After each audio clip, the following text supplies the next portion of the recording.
Hi. Hi. How's it going? Hello. Fantastic. So why Canada?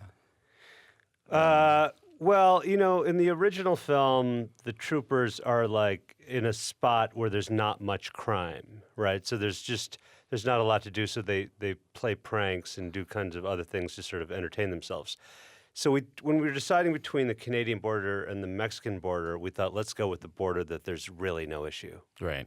Yeah, so right, I guess, especially given a lot of the news these days, we- which focuses on the southern border of That's the U.S., right? Yeah, it's peaceful up here. Although there is one issue which we deal with, which is that, like we spent a lot of time right on the border of Vermont and Quebec. Yeah.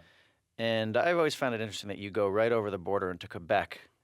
And so the people like the store owners who are, theoretically dealing with a lot of English-speaking people will refuse intentionally to speak English to the Americans. That's a problem? That's a problem for me. All right. Yeah. that's an issue for you. Well, I'm like, you want my money, I want your poutine. Let's transact here, and they won't do it. But what I find interesting is at the Q&A last night, like I should say, there's a lot of jokes about Mounties. There's a lot of jokes about the metric system and the French language. You have Canadian actors in this. You have Will Sasso. You have Rob Lowe. You have Emmanuel Chikri. And you said something like, someone said, "How do you feel about screening this in Canada?" And I think you said, "Well, we're a little nervous about it." Well, that was the first time we'd played the movie for a Canadian audience, and the point of the movie is that, we go in there and as Americans, we're making fun of Canadians. We're imitating the way they say sorry. Just we're like, oh yeah, they're our little brother up to the north. And that's kind of the only thing people are typically accustomed to seeing. And in this movie, the Canadians do get a lot of get back, but that doesn't happen for a little while. And so we have the first 7 jabs at the Canadians. And so But they come back strong. They come back strong. Is that the only way it works? Like Jay, you and I talked before about when your book came out, and we talked about kind of thoughtfully about how you think about comedy. And I know you don't just slap anything up there. I know you think very deeply about every single joke. Is the only way you can make a movie that has a lot of, say, offensive jokes and it jokes about Canadians, jokes about different groups, is to make sure it comes back at America too? Well, it's just the reality of this movie is it takes place in the Canadian-U.S. border. And the premise is that the U.S. and Canada reassessed their border for security reasons. They found that a chunk of Canada is actually United States soil, and so we're there to sort of oversee the 3-week turnover of the land from Canada to the U.S. So we're really an occupying force, right? So we are almost sort of the bad guys of the movie, right? So we had to show the people who were there being unhappy that we're there. So I mean, that was the reason why we gave the Canadians so many good anti-U.S. zingers. And we're making fun of American attitudes too, because we are ugly Americans. We think we're number one In the movie. Yeah. In real life, radio listeners, they're very good looking. Thank you. Thank you. But there is that. I mean, I think even as a Canadian, and I was watching it, and I heard a couple of the Canadian jabs. I think by the 4th or 5th, I was like, all right, he's up. And then there's a scene in the back of a car, I think, where maybe your character or someone's character gets told, like, well, at least we're not obese and we don't have bad health care. Yeah, right. Yeah. The first one really is it's the scene in the meet and greet when they're talking about the metric system. Right. And they're like, yeah, times 2, add 32, and join the rest of the human race. And that got a gigantic laugh from the Canadian audience. And from there, that's the first one where the Mounties start fighting back at us. And then every joke after that is just like, you Americans are stupid, you have bad gun control, you're morbidly obese. I mean, the way Canadians are typically portrayed in Hollywood films is they're like, oh, geez, hello, oh, gosh, yeah, really friendly. Yeah. And we wanted to show the hockey tough side of Canada. The nuanced, mean side of Canada. So we've hired very big Canadians to play these Mounties and gave them some real toughness. What did they say to you, like these Canadian actors? Did they get any feedback? Did they tell you, hey, ease up on this joke, or don't do this joke? Well, yeah, we kind of counted on them to really sort of say, this is how a Canadian would say it. But they were very eager to sort of take on their own countrymen. It was cool. Yeah, Sasso was like, I mean, he went Will through Sasso. every territory and said, like, I could do this accent, I could do this accent. He's taking the piss out of everybody. Mm-hmm. Tyler was funny because his grandfather was an actual Mountie. Mm-hmm. And so was he a little more sensitive? Was he more? No, but he wanted to portray the guy who's like, there are those Mounties who are like, nobody puts this Mountie uniform on. You can't desecrate this thing. And he wanted to be like a serious hard-ass Canadian guy. And Rob Lowe is sort of Justin Trudeau? Yeah. Yeah, he basically plays Justin Trudeau, like a small town version of Justin Trudeau. And Emmanuelle Chikri, like is French from Montreal. Did you get any feedback from her? I mean, we wanted somebody who spoke French, and she and I have known each other for a while, and we knew she was from Quebec, and she speaks sort of a Parisian French, but if you go to Montreal, you see a lot of people like that. So let's take a listen to, we don't have a clip from the new movie, but this is from the original movie. I'm speaking with Steve Lemme and Jay Chandrasekhar. We heard a bit of this off the top of the show. Let's hear a little bit more of it. All right, meow, where were we? I'm sorry, are you saying meow? Am I saying meow? I thought... Don't think, boy. Meow, do you know how fast you were going? Meow, what is so damn funny? I could have sworn you said meow. Do I look like a cat to you, boy? Am I jumping around all nimbly-bimly from tree to tree? No. Am I drinking milk from a saucer? No. Well, do you see me eating mice? Now, you stop laughing right now. Yes.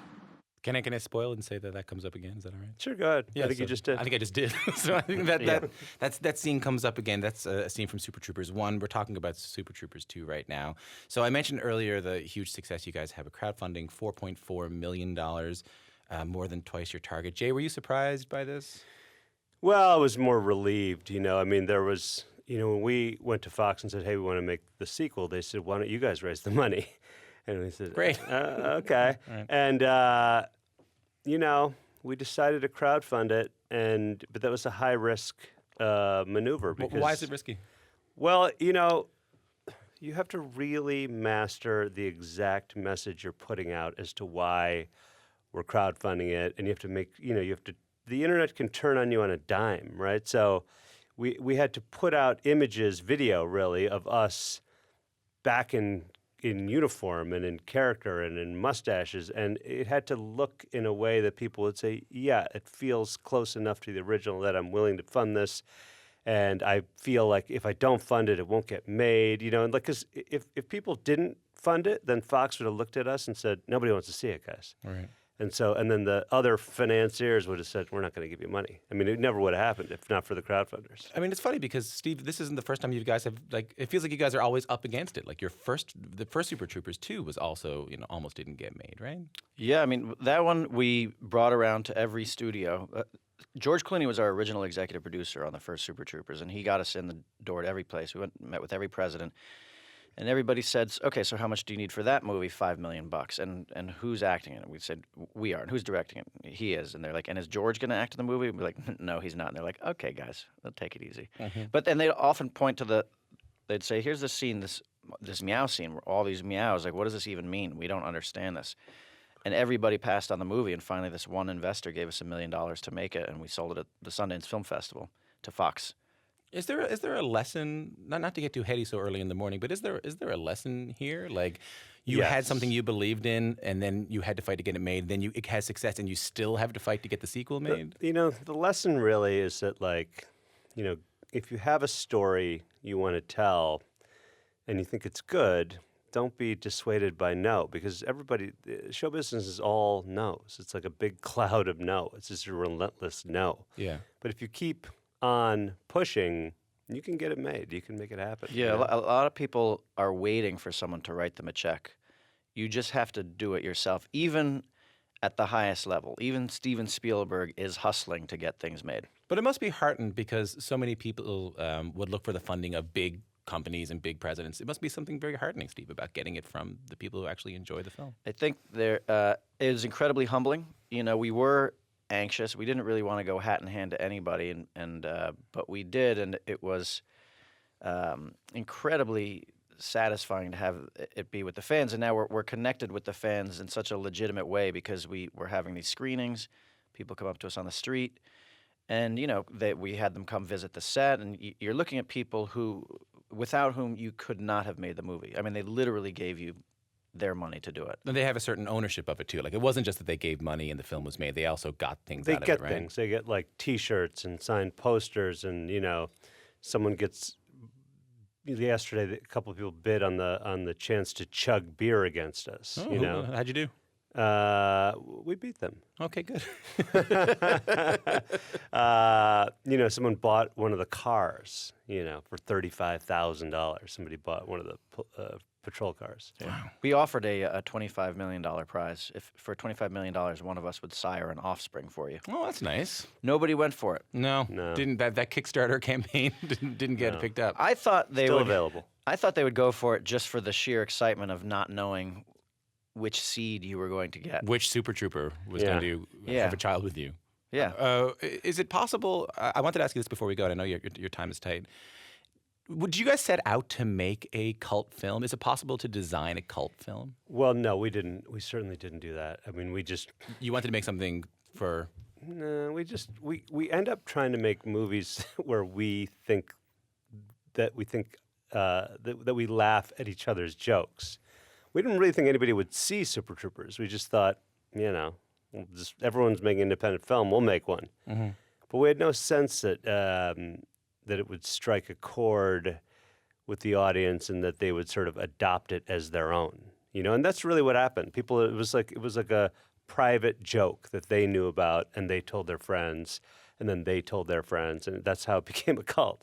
They said, "Oh, our friend group is like your friend group," and they recognized the dynamics between us. So everybody has a farva, and they're like, "Oh, that's sort of like us," and then they watched it over and over again with their friends, and it became this thing. And that's the thing too. I think people think that we maybe like when we get reviewed, we sometimes get reviewed poorly as being childish. And the truth of the matter is, we actually do a lot of work, and we write about 35 drafts of these scripts, and so that inadvertently, because of that, we're filling every possible nook and cranny with a joke. If we see a scene where there's something maybe that's a little flat, we'll riff on like just a little chunk of the script, so that the end result is that there are jokes all over the place. Yeah, And they're highly crafted films, and they're meant to feel like the actors are making it up. But there's almost It's a crazy amount of work that goes into it. There's almost no improv. Is there a period at the end of the sentence? Is this the end? Or is there another? Would you make another one, or are you going to move on to other things? I